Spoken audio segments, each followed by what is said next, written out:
ಕರಾವಳಿಯಲ್ಲಿ ತಾರಕಕ್ಕೇರಿದ ವ್ಯಾಪಾರ ನಿಷೇಧ ಸಮರ. ಹಿಂದೂ ಸಂಘಟನೆಗಳು ಮುಸ್ಲಿಂ ವ್ಯಾಪಾರಿಗಳ ವಿರುದ್ಧ ಆಕ್ರೋಶ ವ್ಯಕ್ತಪಡಿಸುತ್ತಿರುವುದೇಕೆ? ಬ್ಯಾನರ್ ಅಳವಡಿಕೆ ಬಗ್ಗೆ ಮಂಗಳೂರು ಕಮಿಷನರ್ ಹೇಳಿದ್ದೇನು ನೋಡೋಣ. ವ್ಯಾಪಾರ ಸಮರ ನ್ಯೂಸ್ ಎಕ್ಸ್‌ಪ್ರೆಸ್‌ನಲ್ಲಿ. ಕರಾವಳಿಯಲ್ಲಿ ನಿಷೇಧ ಸಮರ ತಾರಕೇರಿದೆ. ಹಿಜಾಬ್ ವಿವಾದ ಬೆನ್ನಲ್ಲೇ ಮಂಗಳೂರು, ಉಡುಪಿಯಲ್ಲಿ ವ್ಯಾಪಾರ ಸಮರ ಶುರುವಾಗಿದೆ. ಜಾತ್ರೆಗಳಲ್ಲಿ ಮುಸ್ಲಿಂ ವ್ಯಾಪಾರಗಳಿಗೆ ನಿರ್ಬಂಧ ಹೇರಲಾಗುತ್ತಿದೆ. ಮುಸ್ಲಿಂ ವ್ಯಾಪಾರಿಗಳ ವಹಿವಾಟಿಗೆ ನಿಷೇಧ ಹೇರಿ ದೇವಸ್ಥಾನಗಳ ಮುಂದೆ ಬ್ಯಾನರ್ ಅಳವಡಿಕೆ ಮಾಡಿದ್ದಾರೆ.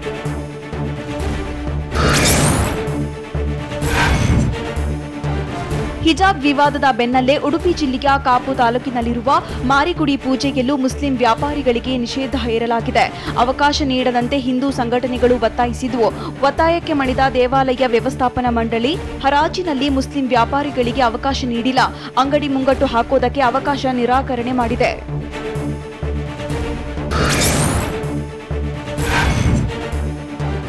ಹಿಜಾಬ್ ಕುರಿತ ಕೋರ್ಟ್ ಆದೇಶಕ್ಕೆ ವಿರೋಧಿಸಿದ್ರು. ಹೈಕೋರ್ಟ್ ಆದೇಶ ವಿರೋಧಿಸಿ ಧರಣಿಗೆ ಕರೆ ನೀಡಿದ್ರು. ಹೀಗಾಗಿ ಆದೇಶ ವಿರೋಧಿಸಿದ್ದಕ್ಕೆ ಹಿಂದೂ ಸಂಘಟನೆಗಳು ಮುಸ್ಲಿಂ ವ್ಯಾಪಾರಿಗಳ ವಿರುದ್ಧ ಆಕ್ರೋಶ ವ್ಯಕ್ತಪಡಿಸಿವೆ. ಅಲ್ಲದೆ ಹಿಂದೂ ದೇಗುಲಗಳಲ್ಲಿ ವ್ಯಾಪಾರಕ್ಕೆ ಮುಸ್ಲಿಂ ವ್ಯಾಪಾರಗಳಿಗೆ ಅವಕಾಶ ನೀಡಬಾರದು ಅಂತ ಒತ್ತಾಯ ಮಾಡಿದ್ದಾರೆ.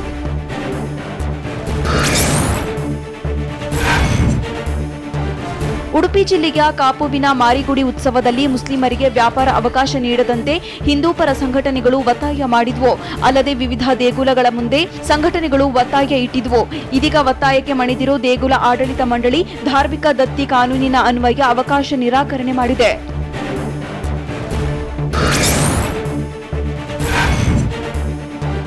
ಕರಾವಳಿಯ ಜಾತ್ರೆಗಳಲ್ಲಿ ಮುಸ್ಲಿಮರಿಗೆ ವ್ಯಾಪಾರಕ್ಕೆ ನಿರ್ಬಂಧ ಹೇರಲಾಗುತ್ತಿದೆ. ಮಂಗಳೂರಲ್ಲೂ ಜಾತ್ರೆಗಳಲ್ಲಿ ಮುಸ್ಲಿಂ ವ್ಯಾಪಾರಿಗಳಿಗೆ ನಿರ್ಬಂಧಿಸಿದ್ದಾರೆ. ಮಂಗಳಾದೇವಿ, ಬಪ್ಪನಾಡು, ದುರ್ಗಾಪರಮೇಶ್ವರಿ ಜಾತ್ರೋತ್ಸವದಲ್ಲಿ ಹಿಂದೂಯೇತರರಿಗೆ ಜಾತ್ರೋತ್ಸವದಲ್ಲಿ ವ್ಯಾಪಾರಕ್ಕೆ ಅವಕಾಶ ನಿರಾಕರಿಸಿದ್ದಾರೆ.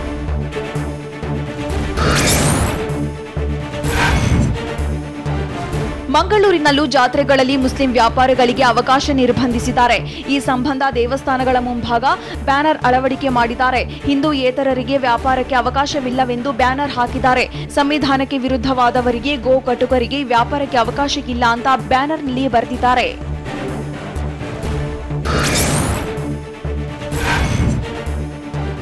ಮಂಗಳದೇವಿ, ಬಪ್ಪನಾಡು, ದುರ್ಗಾಪರಮೇಶ್ವರಿ ಜಾತ್ರೋತ್ಸವದಲ್ಲಿ ಮುಸ್ಲಿಂ ವ್ಯಾಪಾರಿಗಳಿಗೆ ಅವಕಾಶ ಇಲ್ಲ ಅಂತ ಬ್ಯಾನರ್ ಹಾಕಿದ್ದಾರೆ. ಈ ಬಗ್ಗೆ ಮಂಗಳೂರು ಕಮಿಷನರ್ ಶಶಿಕುಮಾರ್ ಪ್ರತಿಕ್ರಿಯೆ ನೀಡಿದ್ದು, ಈ ರೀತಿ ಬ್ಯಾನರ್ ಹಾಕಿರುವವರ ಕುರಿತು ತನಿಖೆ ಮಾಡ್ತೇವೆ ಅಂತ ಹೇಳಿದ್ದಾರೆ. ಆಡಳಿತ ಮಂಡಳಿ ಈ ಬಗ್ಗೆ ದೂರು ನೀಡಿದ್ರೆ ಕಾನೂನು ಕ್ರಮ ಕೈಗೊಳ್ಳುತ್ತೇವೆ. ಇದೇ ವಿಚಾರವಾಗಿ ಕಾನೂನು ತಜ್ಞರ ಬಳಿಯೂ ಮಾಹಿತಿ ಕೇಳಿದ್ದೇವೆ ಎಂದು ಮಂಗಳೂರು ಕಮಿಷನರ್ ಎನ್ ಶಶಿಕುಮಾರ್ ಹೇಳಿದ್ದಾರೆ.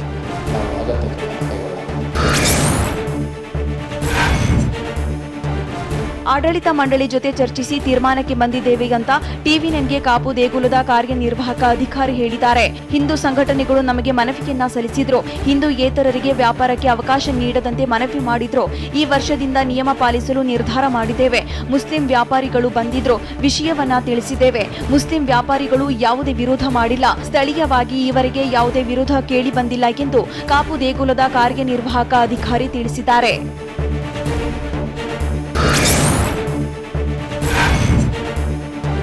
ಕಾಪು ಮಾರಿ ಪೂಜೆಯಲ್ಲಿ ಮುಸ್ಲಿಂ ವ್ಯಾಪಾರಿಗಳಿಗೆ ನಿರ್ಬಂಧ ಹೇರಿದ್ದು, ಆದೇಶ ವಾಪಸ್ ಪಡೆಯುವಂತೆ ಉಡುಪಿಯಲ್ಲಿ ಜಾತ್ರೆ ವ್ಯಾಪಾರಿಗಳ ಒಕ್ಕೂಟದ ಕಾರ್ಯದರ್ಶಿ ಆರಿಫ್ ಮನವಿ ಮಾಡಿದ್ದಾರೆ. ನಮ್ಮ ಒಕ್ಕೂಟದಲ್ಲಿ 1,500 ವ್ಯಾಪಾರಿಗಳಿದ್ದಾರೆ. ಈ ಪೈಕಿ 630 ಮುಸ್ಲಿಂ ಸಮುದಾಯದ ವ್ಯಾಪಾರಿಗಳಿದ್ದಾರೆ. ಮೊನ್ನೆ ಕರೆ ಕೊಟ್ಟಿದ್ದ ಬಂದ್ಗೆ ನಾವು ಬೆಂಬಲವನ್ನ ನೀಡಿಲ್ಲ. ಕೋರ್ಟ್ ಆದೇಶ ಪಾಲಿಸಬೇಕೆಂಬುದು ನಮ್ಮ ಅಭಿಪ್ರಾಯ. ದಯವಿಟ್ಟು ಸಂಘರ್ಷ ಮುಂದುವರಿಸುವುದು ಬೇಡ. ಹಿಂದೂ ಮುಸ್ಲಿಮರು ಇಬ್ಬರು ಒಗ್ಗಟ್ಟಿನಿಂದ ಇರೋಣ ಎಂದು ಆರಿಫ್ ಹೇಳಿದ್ದಾರೆ.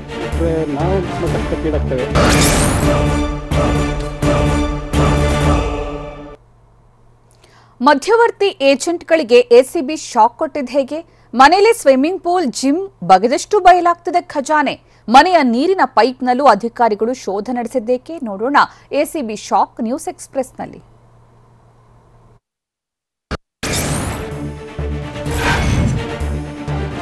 ಬೆಂಗಳೂರಲ್ಲಿ ಎಸಿಬಿ ಅಧಿಕಾರಿಗಳು ಮತ್ತೊಂದು ಭೇಟಿಯಾಡಿದ್ದು, ಬೆಂಗಳೂರು ನಗರದಲ್ಲಿ 9 ಕಡೆ ದಾಳಿ ಮಾಡಿದ್ರು. ಬಿಡಿಎ ಮಧ್ಯವರ್ತಿಗಳು ಏಜೆಂಟ್ಗಳ ಮನೆ ಮೇಲೆ ರೇಡ್ ಮಾಡಿದ್ರು. ಚಾಮರಾಜಪೇಟೆಯ ಬಿಎನ್ ರಘು, ಆರ್ಟಿ ನಗರದ ಮೋಹನ್, ದೊಮ್ಮಲೂರಿನ ಮನೋಜ್, ರಾಜರಾಜೇಶ್ವರಿ ನಗರದ ತೇಜಸ್ವಿ, ಮಲ್ಲತ್ತಹಳ್ಳಿಯ ಮುನಿರತ್ನ ಅಲಿಯಾಸ್ ರತ್ನವೇಲು, ಮುದ್ದಿನಪಾಳ್ಯದ ಅಶ್ವಥ್ ಹಾಗೂ ಚಿಕ್ಕ ಹನುಮಯ್ಯ, ಚಾಮುಂಡೇಶ್ವರಿ ನಗರದ ರಾಮ ಲಕ್ಷ್ಮಣನ ಮೇಲೆ ಎಸಿಬಿ ತಲಾಶ್ ಮಾಡಿದೆ.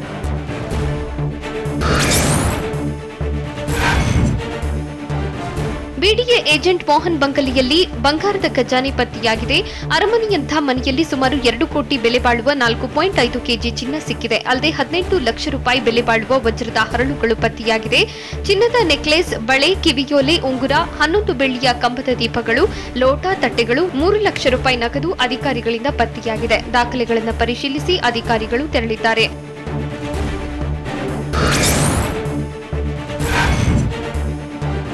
ಬಿಡಿಎ ಮಧ್ಯವರ್ತಿ ಮೋಹನ್ ಕಚೇರಿಯಲ್ಲಿ ಎಸಿಬಿ ಶೋಧ ನಡೆಸಿದೆ. ಬೆಂಗಳೂರಿನ ಆರ್ಟಿ ನಗರದಲ್ಲಿರುವ ಮೋಹನ್ನ ರಿಯಲ್ ಎಸ್ಟೇಟ್ ಕಚೇರಿಯಲ್ಲಿ ಅಧಿಕಾರಿಗಳು ಪರಿಶೀಲನೆ ನಡೆಸಿದ್ರು. ನಿವಾಸದಲ್ಲಿ ಮಧ್ಯವರ್ತಿ ಮೋಹನ್ಗೆ ಸೇರಿದ ಲ್ಯಾಪ್ಟಾಪ್, 1 ಬ್ಯಾಗ್ನಷ್ಟು ದಾಖಲೆಯನ್ನ ಎಸಿಬಿ ಅಧಿಕಾರಿಗಳು ವಶಕ್ಕೆ ಪಡೆದಿದ್ದಾರೆ.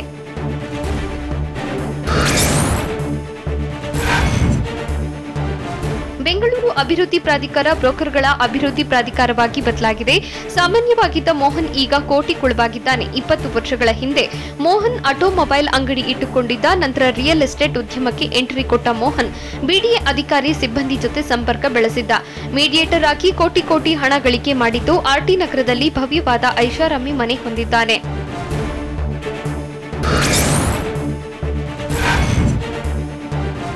ಬ್ರೋಕರ್ ಮುನಿರತ್ನ ಅಲಿಯಾಸ್ ರತ್ನವೇಲುಗೆ ಎಸಿಬಿ ಶಾಕ್ ಕೊಟ್ಟಿದೆ. ಬಿಡಿಎ ಮಧ್ಯವರ್ತಿ ಮುನಿರತ್ನ ಮನೆಯಲ್ಲಿ ಎಸಿಬಿ ತಲಾಶ್ ಮಾಡಿದ್ದು, ಮುನಿರತ್ನನ ಐಷಾರಾಮಿ ಮನೆ ಕಂಡು ಅಧಿಕಾರಿಗಳೇ ಶಾಕ್ ಆಗಿದ್ದಾರೆ. ಬೆಂಗಳೂರಿನ ಮಲತಹಳ್ಳಿಯಲ್ಲಿರುವ ಮುನಿರತ್ನನ ನಿವಾಸ ಅರಮನೆಯನ್ನೇ ಮೀರಿಸುವಂತಿದೆ.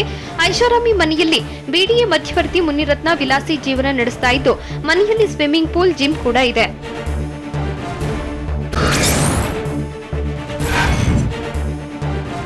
ಎಸಿಬಿ ದಾಳಿಗೆ ಒಳಗಾಗಿರೋ ಬ್ರೋಕರ್ ಮುನಿರತ್ನ ಬಂಗಲಿಯಲ್ಲಿ ಬಿಡಿಎ ರಹಸ್ಯವೇ ಅಡಗಿದೆ. ಮುನಿರತ್ನ ಮನೆ, ಕಾರಿನಲ್ಲೂ ಬಿಡಿಎ ದಾಖಲೆಗಳು ಪತ್ತೆಯಾಗಿದೆ. ಬೆಂಗಳೂರಿನ ಮಲತಹಳ್ಳಿಯಲ್ಲಿರುವ ಬಂಗಲಿಯಲ್ಲಿ ಎಸಿಬಿ ಅಧಿಕಾರಿಗಳು ಸಂಪೂರ್ಣ ತಲಾಶ್ ಮಾಡಿದ್ದು, ದಾಖಲೆಗಳ ಪರಿಶೀಲನೆ ನಡೆಸಿದ್ದಾರೆ. ಮನೆ ಮುಂದೆ ನಿಲ್ಲಿಸಿದ ಫಾರ್ಚುನರ್ ಕಾರಿನಲ್ಲಿ ರಾಜೇಶ್ ಎಂಬುವರ ಹೆಸರಿನಲ್ಲಿರುವ ಬಿಡಿಎ ದಾಖಲೆ ಪತ್ತೆಯಾಗಿದೆ.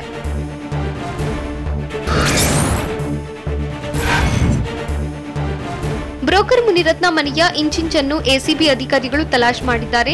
ನೀರಿನ ಪೈಪ್ನಲ್ಲಿ ಅಧಿಕಾರಿಗಳು ಶೋಧ ಕಾರ್ಯ ನಡೆಸಿದ್ರು. ಪೈಪ್ನಲ್ಲಿ ಏನಾದರೂ ಇದೆಯಾ ಎಂದು ಪರಿಶೀಲನೆ ಮಾಡಿದ್ರು. ಈ ಹಿಂದೆ ಕಲಬುರಗಿಯಲ್ಲಿ ಪೈಪ್ನಲ್ಲಿ ಹಣ ಪತ್ತೆಯಾಗಿದ್ದು, ಪೈಪ್ನಲ್ಲಿ ಕಂತೆ ನೋಟುಗಳನ್ನು ಅಡಗಿಸಿಟ್ಟಿದ್ರು. ಹೀಗಾಗಿ ಬ್ರೋಕರ್ ಮುನಿರತ್ನ ಮನೆಯಲ್ಲೂ ಅದೇ ರೀತಿ ಶೋಧ ನಡೆಸಿದ್ದಾರೆ.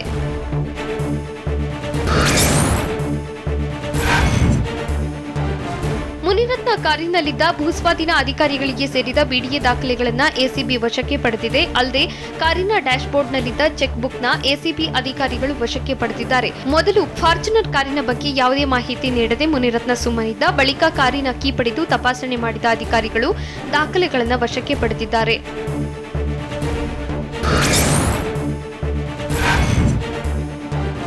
ಬೆಂಗಳೂರಿನಲ್ಲಿ ಬಿಡಿಎ ಬ್ರೋಕರ್ಗಳಿಗೆ ಎಸಿಬಿ ಶಾಕ್ ಕೊಟ್ಟಿದೆ. ಕೋಟಿಗೊಳಗಾಗಿರುವ ಬಿಡಿಎ ಬ್ರೋಕರ್ಗಳ ಸಂಪತ್ತು ತಲಾಶ್ ಮಾಡಿದ್ದು, ದೊಮ್ಮಲೂರಿನ ಬ್ರೋಕರ್ ಮನೋಜ್ ಮನೆಯಲ್ಲಿ ಬೆಲೆ ಬಾಳುವ ವಸ್ತುಗಳು ಪತ್ತೆಯಾಗಿವೆ.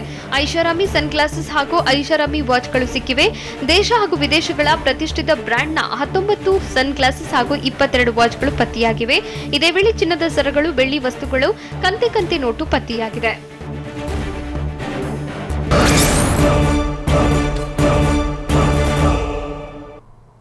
ಎಸಿಬಿ ದಾಳಿ ವೇಳೆ ಬಂಡಲ್ಗಟ್ಟಲೆ ಗರಿಗರಿ ನೋಟು ಸಿಕ್ಕಿದಲ್ಲಿ ಜೆರಾಕ್ಸ್ ಅಂಗಡಿ ಮಾಲೀಕ ಕುಬೇರ ಆಗಿ ಬದಲಾಗಿದ್ದು ಹೇಗೆ?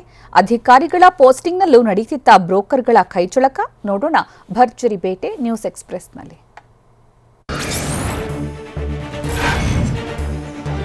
ಬಿಡಿಎ ಬ್ರೋಕರ್ ತೇಜಸ್ವಿಗೂ ಎಸಿಬಿ ಗುನ್ನ ಕೊಟ್ಟಿದ್ದು, ಕೋಟಿ ಮೌಲ್ಯದ ಆಸ್ತಿ ಪತ್ತೆಯಾಗಿದೆ. ರಾಜರಾಜೇಶ್ವರಿ ನಗರದ ತೇಜಸ್ವಿ ಮನೆಯಲ್ಲಿ ಕಂತೆ ಕ್ಯಾಶ್ ಸಿಕ್ಕಿದೆ. ಸೀಲ್ ಮಾಡಿಟ್ಟಿದ್ದ ಬಂಡಲ್ನಲ್ಲಿ ಗರಿಗರಿ ನೋಟು, ಬೆಲೆ ಬಾಳುವ ಅಪಾರ ಪ್ರಮಾಣದ ಆಭರಣಗಳು, ಬೆಳ್ಳಿ ಪಾತ್ರೆಗಳು ಪತ್ತೆಯಾಗಿದೆ.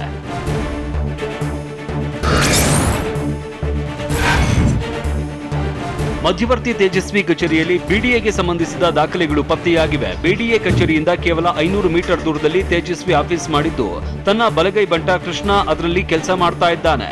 ಕಚೇರಿಯಲ್ಲಿ 40,000 ಹಣದ ಜೊತೆಗೆ ಬಿಡಿಎಗೆ ಸಂಬಂಧಪಟ್ಟ ದಾಖಲೆಗಳು ಲಭ್ಯವಾಗಿದೆ.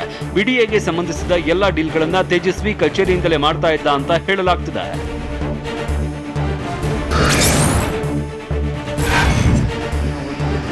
ಬ್ರೋಕರ್ ತೇಜಸ್ವಿ ಆಸ್ತಿ ಬಗೆದಷ್ಟು ಬಯಲಾಗಿದೆ. ತೇಜಸ್ವಿ ಬಂಟನ ಫ್ಲಾಟ್ ಮೇಲೂ ಎಸಿಬಿ ಅಧಿಕಾರಿಗಳು ರೇಡ್ ಮಾಡಿದ್ದರು. ತೇಜಸ್ವಿಯ ರೈಟ್ ಹ್ಯಾಂಡ್ ಕೃಷ್ಣ ಎಂಬಾತನ ಗುಟ್ಟಹಳ್ಳಿ ಅಪಾರ್ಟ್ಮೆಂಟ್ ನಲ್ಲಿ ಇರುವ ಫ್ಲಾಟ್ ನಲ್ಲಿ ಎಸಿಬಿ ಅಧಿಕಾರಿಗಳು ದಾಖಲೆಗಳನ್ನ ಪರಿಶೀಲಿಸಿದ್ರು. ಬಿಡಿಎ ಕಚೇರಿ ಬಳಿನೇ ಇರುವ ಅಪಾರ್ಟ್ಮೆಂಟ್ ನ ಫ್ಲಾಟ್ ನಲ್ಲಿ ಎಸಿಬಿ ಅಧಿಕಾರಿಗಳು ಹೂಗಾರ್ ಮತ್ತು ತಂಡ ತಲಾಶ್ ಮಾಡಿತು. ಈ ವೇಳೆ ಬಿಡಿಎಗೆ ಸಂಬಂಧಪಟ್ಟ ರಾಶಿ ದಾಖಲೆಗಳು ಪತ್ತೆಯಾಗಿದೆ.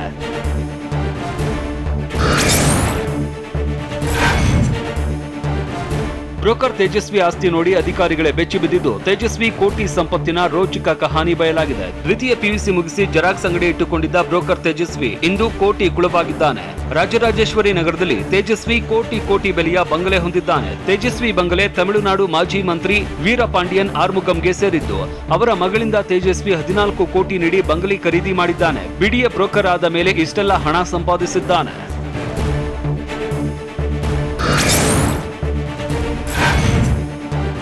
ಬಿಡಿಎ ದಾಳಿಗೆ ಒಳಗಾಗಿರುವ ಬ್ರೋಕರ್ ತೇಜು ಅಲಿಯಾಸ್ ತೇಜಸ್ನ ಕರಾಮತ್ತು ಬಯಲಾಗಿದೆ. ಕಳೆದ 4-5 ವರ್ಷಗಳಿಂದ ಬಿಡಿಎನಲ್ಲಿ ಕಾಣಿಸಿಕೊಂಡಿದ್ದ ತೇಜಸ್ ತನಗೆ ಬೇಕಾದ ಅಧಿಕಾರಿಗಳನ್ನ ಬಿಡಿಎನಲ್ಲಿ ಪೋಸ್ಟಿಂಗ್ ಕೊಡಿಸುವಷ್ಟರ ಮಟ್ಟಿಗೆ ಪವರ್ಫುಲ್ ಆಗಿ ಬೆಳೆದಿದ್ದಂತೆ ಅಧಿಕಾರಿಗಳ ಪೋಸ್ಟಿಂಗ್ ನಲ್ಲೂ ತೇಜು ಕೈಚಳಕ ನಡೆಸುತ್ತಾ ಇದ್ದು ಭೂಸ್ವಾಧೀನ ಟಿಡಿಆರ್ ನೀಡುವ ಹುದ್ದೆಗಳಿಗೆ ತಮ್ಮವರನ್ನ ನೇಮಕ ಮಾಡ್ತಾ ಇದ್ದಂತೆ ನಂತರ ಅವರ ಮುಖಾಂತರ ತನ್ನ ಕೆಲಸ ಮಾಡ್ಕೊಳ್ತಾ ಇದ್ದ ಅಂತ ಹೇಳಲಾಗ್ತಿದೆ.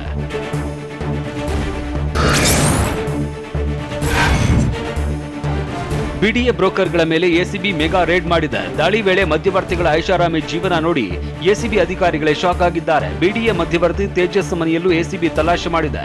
ರಾಜರಾಜೇಶ್ವರಿ ನಗರದಲ್ಲಿ ತೇಜಸ್ ಭವ್ಯ ಬಂಗಲೆ ಹೊಂದಿದ್ದು ಮನೆಯೊಳಗೆ ಸ್ವಿಮ್ಮಿಂಗ್ ಪೂಲ್ ಕಟ್ಟಿಸಿದ್ದಾನೆ.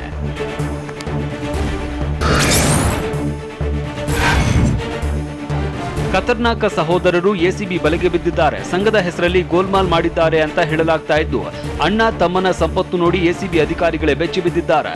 ರಾಮ ಲಕ್ಷ್ಮಣರ ವಿರುದ್ಧ ಸ್ಲಂ ನಿವಾಸಿಗಳಿಗೆ ಸಿಗಬೇಕಾಗಿದ್ದ ಸೈಟ್ನಲ್ಲಿ ಗೋಲ್ಮಾಲ್ ಮಾಡಿದ್ದಾರೆ ಅನ್ನೋ ಆರೋಪ ಇದೆ.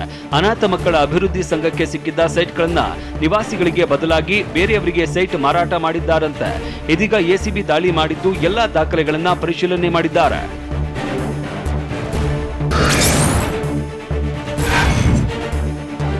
ಬ್ರೋಕರ್ ರಾಮಲಕ್ಷ್ಮಣ ಮನೆ ಮೇಲೆ ಎಸಿಬಿ ದಾಳಿ ಮಾಡಿ ದಾಖಲೆಗಳ ಪರಿಶೀಲನೆ ಮಾಡಿದ್ದಾರೆ. ಬೆಂಗಳೂರಿನ ಚಾಮುಂಡೇಶ್ವರಿ ನಗರದ ಬಿಡಿಎ ಲೇಔಟ್ನಲ್ಲಿ ಬ್ರೋಕರ್ ರಾಮಲಕ್ಷ್ಮಣ ಅಕ್ಕಪಕ್ಕ ಮನೆ ಹೊಂದಿದ್ದು 2 ಮನೆಗಳಿಗೆ ಬೀಗ ಹಾಕಿ ಹೋಗಿದ್ದರು. ಹೀಗಾಗಿ ರಾಮಲಕ್ಷ್ಮಣ ಮನೆ ಮುಂದೆ ಎಸಿಬಿ ಅಧಿಕಾರಿಗಳು ಬೆಳಗ್ಗೆ 9 ಗಂಟೆಯಿಂದ ಕಾದಿದ್ದರು. ಮೊಬೈಲ್ ಸ್ವಿಚ್ ಆಫ್ ಮಾಡಿಕೊಂಡಿದ್ದ ರಾಮಲಕ್ಷ್ಮಣ ನಾಪತ್ತೆಯಾಗಿದ್ದರು. ಬಳಿಕ ಮನೆ ಬೀಗ ತೆಗೆಸಿ ಪರಿಶೀಲನೆ ಮಾಡಿ ಮನೆ ಬಳಿ ಬಂದ ಬ್ರೋಕರ್ ರಾಮನಿಂದ ಅಧಿಕಾರಿಗಳು ಮಾಹಿತಿ ಸಂಗ್ರಹಿಸಿದ್ದಾರೆ.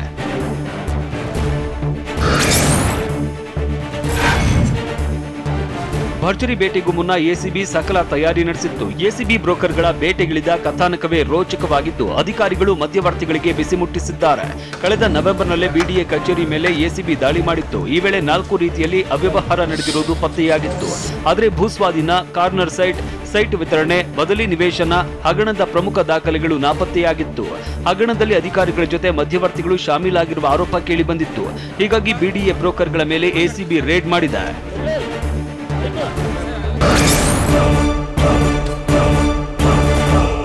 ಎಸಿಬಿ ದಾಳಿ ಬಗ್ಗೆ ಮಾಜಿ ಸಿಎಂ ಎಚ್ಡಿಕೆ ಹೇಳಿದ್ದೇನು? 3 ಪ್ರಭಾವಿಗಳು ತಪ್ಪಿಸಿಕೊಂಡಿದ್ದಾರೆ ಅಂದಿದ್ಯಾರು? ದಾಳಿ ಬಗ್ಗೆ ಗೃಹ ಸಚಿವ ಆರಗ ಜ್ಞಾನೇಂದ್ರ ಏನಂದ್ರು ನೋಡೋಣ ಮೆಗಾರೆ ನ್ಯೂಸ್ ಎಕ್ಸ್‌ಪ್ರೆಸ್‌ನಲ್ಲಿ.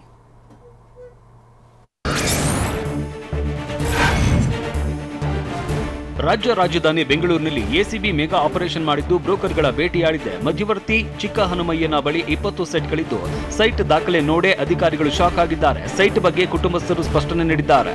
ನಾವೆಲ್ಲ ಜಮೀನ್ದಾರ್ ಕುಟುಂಬದವರು, ನಮ್ಮ ಸಾಕಷ್ಟು ಜಮೀನು ಬಿಡಿಎಗೆ ಹೋಗಿದೆ. ಕಾನೂನಿನ ಪ್ರಕಾರ ಬಿಡಿಎ ಸೈಟ್ಗಳನ್ನ ನೀಡಿದೆ. ಅದರ ದಾಖಲೆಗಳೇ ನಮ್ಮ ಬಳಿ ಇವೆ ಅಷ್ಟೇ ಅಂತ ಬಿಡಿಎ ಬ್ರೋಕರ್ ಚಿಕ್ಕ ಹನುಮಯ್ಯ ತಮ್ಮ ಹೇಳಿದ್ದಾರೆ.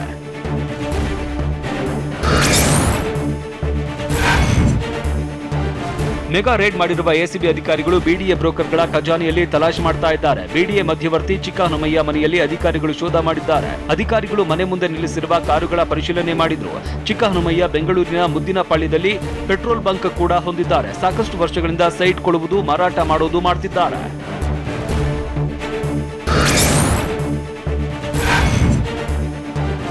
ಎಸಿಬಿ ದಾಳಿ ಮಾಡಿರುವ ಅಶ್ವಥ್ ಬಿಡಿಎ ಬ್ರೋಕರ್ಗಳ ಕಿಂಗ್ ಪಿನ್ ಆಗಿದ್ದಾನೆ. ಬಿಡಿಎ ಬ್ರೋಕರ್ಗಳಲ್ಲೇ ಈತ ಪವರ್ಫುಲ್ ಆಗಿದ್ದು ಅಶ್ವಥ್ ಎಂಟ್ರಿ ಕೊಟ್ರೆ ಅಧಿಕಾರಿಗಳೇ ಗಪ್ಚುಪ್ ಎನ್ನುತ್ತಾ ಇದ್ರಂತೆ.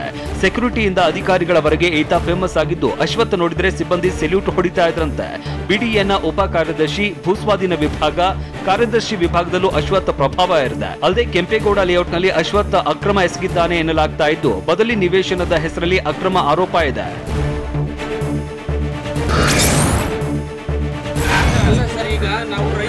ಬಿಡಿಎ ಮಧ್ಯವರ್ತಿ ಅಶ್ವಥ್ಗೆ ಸೇರಿದ ಬೃಹತ್ ವಾಣಿಜ್ಯ ಮಳಿಗೆ ಪತ್ತೆಯಾಗಿದೆ. ಬೆಂಗಳೂರಿನ ಮುದ್ದಿನಪಾಳ್ಯದಲ್ಲಿರುವ ಅಶ್ವಥ್ ನಿವಾಸದಲ್ಲಿ ಪರಿಶೀಲನೆ ವೇಳೆ ಬೃಹತ್ ವಾಣಿಜ್ಯ ಮಳಿಗೆಯ ದಾಖಲೆಗಳು ಪತ್ತೆಯಾಗಿದ್ದು, ಹೀಗಾಗಿ ಬಿಡಿಎ ಅಧಿಕಾರಿಗಳು ಕಮರ್ಷಿಯಲ್ ಕಾಂಪ್ಲೆಕ್ಸ್ಗೆ ಕರೆದೊಯ್ದು ದಾಖಲೆಗಳನ್ನ ಪರಿಶೀಲನೆ ಮಾಡಿದ್ರು. ಖಾಲಿ ಸೈಟ್ಗೂ ಭೇಟಿ ನೀಡಿ ಪರಿಶೀಲಿಸಿದ್ರು.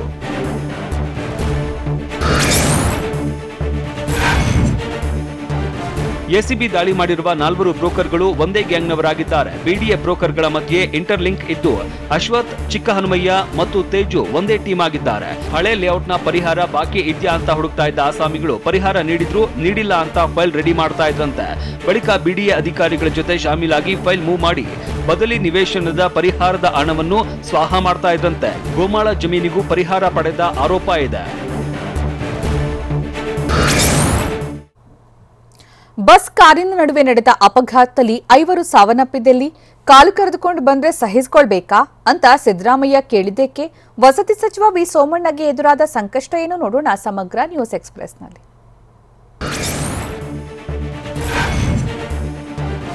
ಸಾರಿಗೆ ಬಸ್ ಮತ್ತು ಆಲ್ಟೋ ಕಾರಿನ ನಡುವೆ ನಡೆದ ಭೀಕರ ಅಪಘಾತದಲ್ಲಿ 5 ವಿದ್ಯಾರ್ಥಿಗಳು ಸ್ಥಳದಲ್ಲೇ ಸಾವನ್ನಪ್ಪಿದ್ದಾರೆ.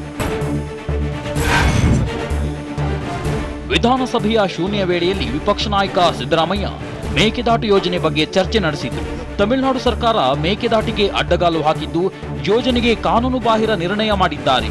ಆದ್ರೆ ಅವರ ನಿರ್ಣಯಕ್ಕೆ ಕಾನೂನಾತ್ಮಕ ಹಕ್ಕಿಲ್ಲ ಅಂದ್ರು. ಅಲ್ಲದೆ 2018ರಲ್ಲಿ ಸುಪ್ರೀಂ ಕೋರ್ಟ್ ಅಂತಿಮ ತೀರ್ಪನ್ನ ಇಬ್ಬರು ಒಪ್ಪಿಕೊಂಡಾಗಿದೆ. ಹೀಗಿದ್ರು ಕಾಲು ಕರೆದುಕೊಂಡು ಬಂದ್ರೆ ಕನ್ನಡಿಗರು ಸಹಿಸಿಕೊಳ್ಬೇಕಾ? ಕೇಂದ್ರ ಸರ್ಕಾರದ ಬಳಿ ಸರ್ವಪಕ್ಷ ನಿಯೋಗ ಹೋಗೋಣ ಅಂದ್ರು.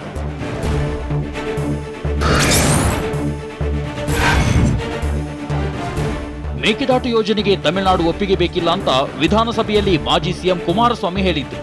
ಯೋಜನೆಗೆ ಬೇಕಾಗಿರೋದು ಪರಿಸರ ಇಲಾಖೆಯ ಒಪ್ಪಿಗೆ. ಬಿಎಸ್ ಯಡಿಯೂರಪ್ಪನವರು ಕೊಟ್ಟ ಸಲಹೆ ಸರಿ ಇದೆ. ತಮಿಳುನಾಡು ಸರ್ಕಾರದ ನಿರ್ಣಯ ಹೊಸದೇನಲ್ಲ. 1924ರಿಂದಲೂ ತಮಿಳುನಾಡು ಗದಾಪ್ರಹಾರ ಮಾಡುತ್ತಿದೆ. ಹೀಗಾಗಿ ರಾಜ್ಯ ಸರ್ಕಾರ ಕಾಲಹರಣ ಮಾಡದೆ ಕೇಂದ್ರ ಸರ್ಕಾರಕ್ಕೆ ಮನವರಿಕೆ ಮಾಡುವ ಕೆಲಸ ಮಾಡಬೇಕಂತ ಹೇಳಿದ್ರು.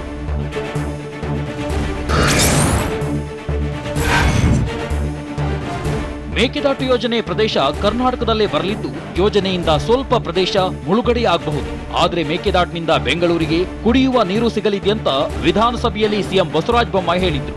ಅಲ್ಲದೆ ಮೇಕೆದಾಟಿನಿಂದ ಟ್ರಿಬ್ಯುನಲ್ ಆದೇಶ ಉಲ್ಲಂಘನೆಯಾಗಿಲ್ಲ. ಕಳೆದ ಹಲವು ವರ್ಷಗಳಿಂದ ತಮಿಳುನಾಡಿಗೆ ಹೆಚ್ಚುವರಿ ನೀರು ಹೋಗ್ತಿದ್ದು, ಯೋಜನಾ ವರದಿ ಕ್ಲಿಯರ್ ಬಗ್ಗೆ ಕಾನೂನು ತಜ್ಞರ ಸಲಹೆ ಪಡೆಯುತ್ತೇವೆ ಅಂದ್ರು.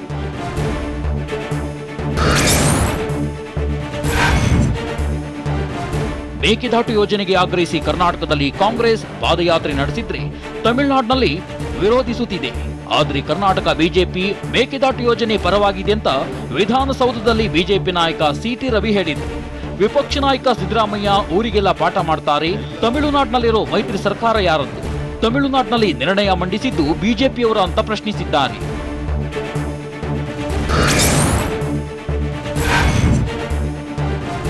ಆದಾಯ ಮೀರಿ ಆಸ್ತಿ ಗಳಿಸಿರುವ ಆರೋಪ ಸಂಬಂಧ ಜನಪ್ರತಿನಿಧಿಗಳ ನ್ಯಾಯಾಲಯ ವಸತಿ ಸಚಿವ ವಿ ಸೋಮಣ್ಣಗೆ ಸಮನ್ಸ್ ಜಾರಿ ಮಾಡಿದೆ.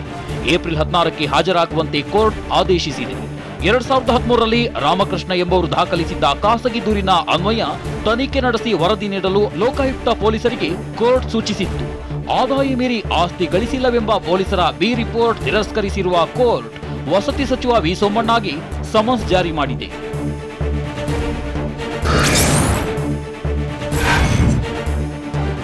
ಮೈಸೂರು ವಿವಿ ಘಟಕೋತ್ಸವದಲ್ಲಿ ನಟ ಪುನೀತ್ ರಾಜ್ಕುಮಾರ್ಗೆ ಮರಣೋತ್ತರ ಗೌರವ ಡಾಕ್ಟರೇಟ್ ಪ್ರಶಸ್ತಿ ಪ್ರದಾನ ಮಾಡಲಾಯಿತು.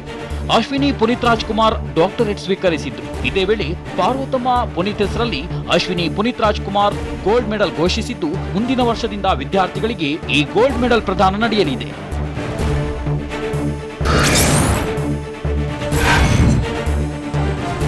ಗಾರೆ ಕೆಲಸ ಮಾಡಿಕೊಂಡು ಓದುತ್ತಿದ್ದ ವಿದ್ಯಾರ್ಥಿ 14 ಚಿನ್ನದ ಪದಕ ಪಡೆಯುವ ಮೂಲಕ ಮೈಸೂರು ವಿವಿ ಘಟಕೋತ್ಸವದಲ್ಲಿ ಗಮನ ಸೆಳೆದಿದ್ದಾರೆ. ಚಾಮರಾಜನಗರ ಜಿಲ್ಲೆಯ ನಾಗವಳ್ಳಿಯ ಪಿ ಮಹಾದೇವಸ್ವಾಮಿ ಎಂಎ ಕನ್ನಡದಲ್ಲಿ ಸಾಧನೆ ಮಾಡಿದ್ದು 14 ಚಿನ್ನದ ಪದಕಗಳ ಜೊತೆಗೆ 3 ನಗದು ಬಹುಮಾನ ಪಡೆದುಕೊಂಡರು. ಕೆಮಿಸ್ಟ್ರಿ ಸ್ನಾತಕೋತ್ತರ ವಿಭಾಗದ ವಿದ್ಯಾರ್ಥಿನಿ ಭಾವನಾ ಕೂಡ 12 ಚಿನ್ನದ ಪದಕ 2 ನಗದು ಬಹುಮಾನ ಪಡೆಯಿತು. ಕೊಳ್ಳೇಗಾಲ ತಾಲೂಕಿನ ಸತ್ತೆಗಾಲದ ತೇಜಸ್ವಿನಿಗೆ 9 ಚಿನ್ನದ ಪದಕ 10 ನಗದು ಬಹುಮಾನ ಗಳಿಸಿದ್ದು ವಿಶೇಷವಾಗಿತ್ತು.